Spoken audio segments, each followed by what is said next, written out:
Hello guys, welcome to my YouTube channel and welcome to the part 2 of making this beautiful princess that bustier with a build-up neckline and an upside down sweetheart neckline. So guys, in our previous tutorial I showed you how to draft the pattern for the princess that bustier, and in this video I'll be showing you how to join the pieces together. So if you haven't watched our previous tutorial yet, what are you waiting for? I'll be posting the link in the notification in the description box below, so just go ahead and click on the link and you'll get the part 1 of the video. So guys, if you haven't subscribed to my YouTube channel, what are you waiting for? Please subscribe to my YouTube channel so that YouTube refers my video to other soulmates like you and I who are willing to learn. So what I did first was to iron a stay to both my fabric and my lining to achieve stability on my fabric. Then I went ahead to place my pattern paper on my fabric and then on my lining, as you can see over there. And then I mark half an inch round my measurement, except for the side front and the side back. Guys, take note of that. For the side front and the side back, all you need to do is mark your allowance, the allowance you want to have in your blouse. So guys, for the allowance I wanted to have in my blouse, I wanted 1.5 inch for my allowance on the side front and the side back, but for the rest of the parts make sure you add half an inch on every side of the measurement.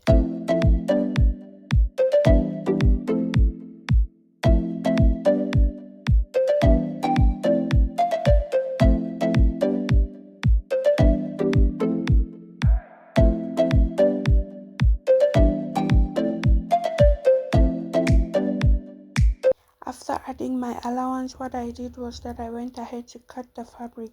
Take note that I have placed my lining and my fabric piece together, guys. So I'm cutting my lining and my fabric piece together over here.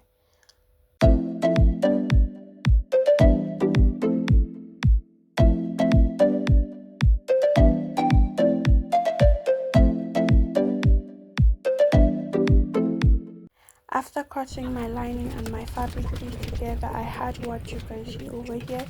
So that's the back part over there, and I have the front and the back. I started with my front piece over here. I went ahead to unpin everything, right? The center front and the side front, and I went ahead to join both the fabric and the lining together. So what I did over there was to pin the center front and the side front, and after joining I went ahead for the back piece as well. I joined both the sides and then I sewed my dart for the back part. After that I went ahead to iron, right, open the seams for my front part, and as you can see I took my tailor's ham over there and I was opening the bust part of my front part over here, right? After opening the front part, I ironed the darts for the back as well. After joining, I did the same thing for the front and the back measurements. Take note of that. I went ahead to iron after joining everything, and after ironing I turned to the right side and I ironed it. Then I notched the under bust over there, as you can see what I'm doing. Then I went ahead to iron again on the right side, as you can see the bust point. Make sure you use your tailor's ham to get a well-defined bust point, as what I'm doing over there. And then after measuring everything, after ironing everything, I had what you can see in the photo over there. My blouse was already coming out beautifully well, and that's my back part over there. Then what I did next over there was to cut from my waistline to my hemline for both the front and the back piece over there. And I went ahead to take my hard stay, the hard one, not the soft one. Then I went ahead for the half that I cut for the half part on my pattern paper. Then I went ahead to iron them on my lining fabric. Take note, I ironed them on my lining fabric and not my main piece. And then after that I took out the main piece over there and I went ahead to shape the hem of my blouse. As you can see what I'm doing over there, you can give your blouse whatever shape you want, but I chose to give my blouse the shape that I am currently doing over there on the video. As you can see, you can just rewatch the video and then you see what I'm doing over there. After shaping that, I went ahead to cut that out. As you can see what I'm doing over there, I went ahead to cut that out and then I placed it on the back part as well, and I went ahead to achieve the same shape, and then I placed it on the lining part.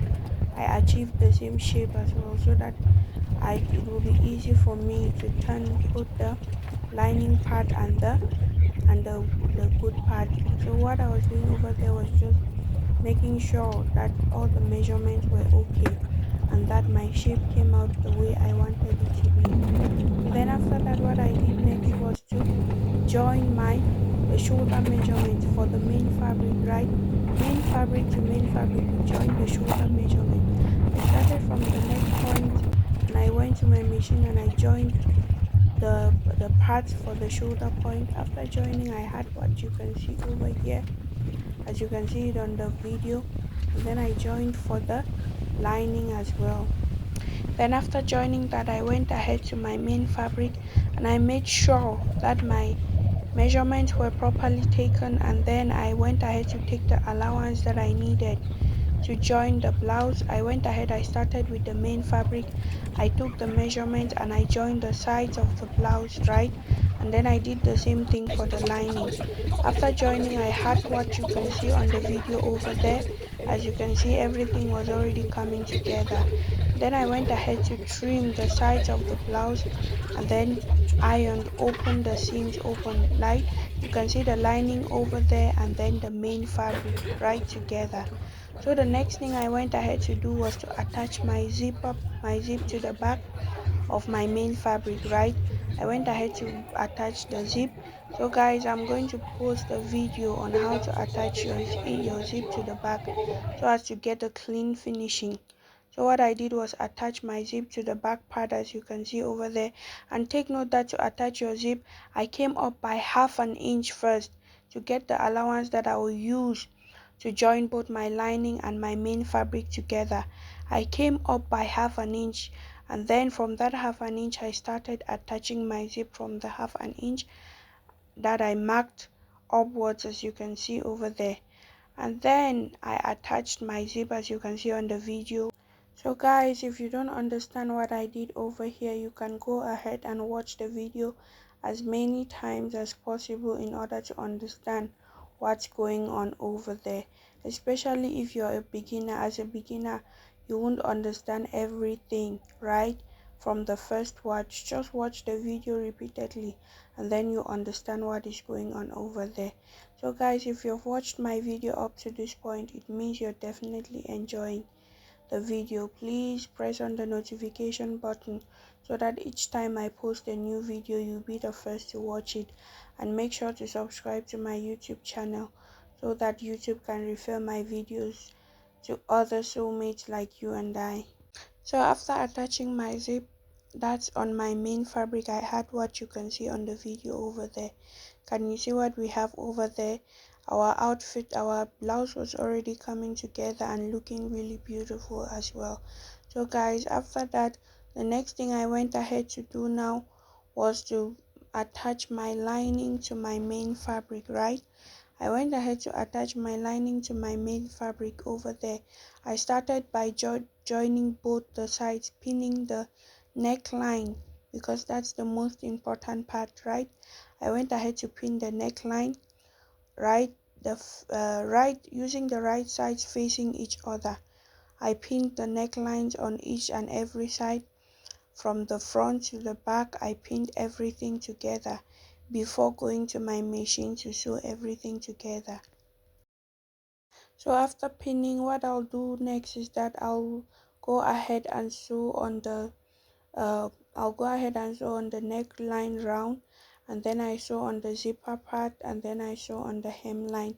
Guys, take note that on your lining part, right, you leave a hole over there, a space where you use to turn your fabric to the right side. Are we clear? So what you do first, you leave a space on the lining part, right, a space over there so that you use it to turn every part. So after doing everything, I went ahead to notch my neckline, and after notching, I went ahead to that lining part that I left, to the space that I left, and I went ahead to turn everything on the right sides, as you can see what I'm doing over there on the video. So after turning everything, I had my blouse almost ready. At this point it was at least 70% ready, because we hadn't drafted our sleeve yet. So I was just turning everything around. I was turning the fabric to the right side, sorry. I was turning the fabric to the right side to make sure that everything was proper, and make sure to remove all the pointy edges while turning the fabric. Make sure you remove every pointy edges on your blouse, so that after ironing you get every part properly. So after removing all the pointy parts, I went ahead to iron. I went ahead to iron from the neckline to the sides and everywhere. And then after ironing everything, I went ahead, I had what you can see on the video over here, right? Everything was coming together. I had my blouse and my lining together, right? Everything was looking beautiful. So this is it after I ironed everything, right guys? I had everything. Can you see my bust point? It is well defined because of the under bust tightening we did, right? So guys, after that I went ahead to cut my sleeve, and for the length of my sleeve I had 8 inches. And then how I got my cap height, I divided my bust circumference by 12 plus 1 inch, and then for my cap width I divided my bust circumference by 6 plus 1.5. So guys, if you want more of the drafting of the sleeve, you can just go ahead and notify me in the comment section, and then I'll make a proper drafting of the sleeve, and then you'll be able to see that. But over here the video was already getting too long, so I just had to draft the sleeve right like the way you're seeing over there. And if you want to understand, you just measure your cap height, right? My cap height is my bust circumference divided by 12 plus 1, and then for my cap width it's my bust circumference divided by 6 plus 1.5. Then after that I went ahead to rule the length of my sleeve, and then I had my sleeve over there. What I did was to cut my sleeve right now the way I'm doing on the video. After cutting my sleeve, I went ahead to the machine to join the sleeve, right? I went to join the sleeve on my machine over there, and then after joining my sleeve I went ahead to attach it to the blouse, right? So after cutting my sleeve I marked the midpoint. After marking the midpoint I went ahead to bend the sleeve. I bent my sleeve. It was very short because my material was almost finished, right? After bending the sleeve I went ahead to join, and then after joining the sleeve I ironed it, and then I went ahead to attach my sleeve to my blouse, right? And then after attaching my sleeve to my blouse, everything was done and completed, and voila, we had our blouse over there looking really beautiful and gorgeous, guys. So if you enjoyed this video, what are you waiting for, guys? Please go ahead and subscribe to my YouTube channel, like and share, and refer my channel to other soulmates like you and I, so that they are able to understand everything. Thanks for watching. Bye.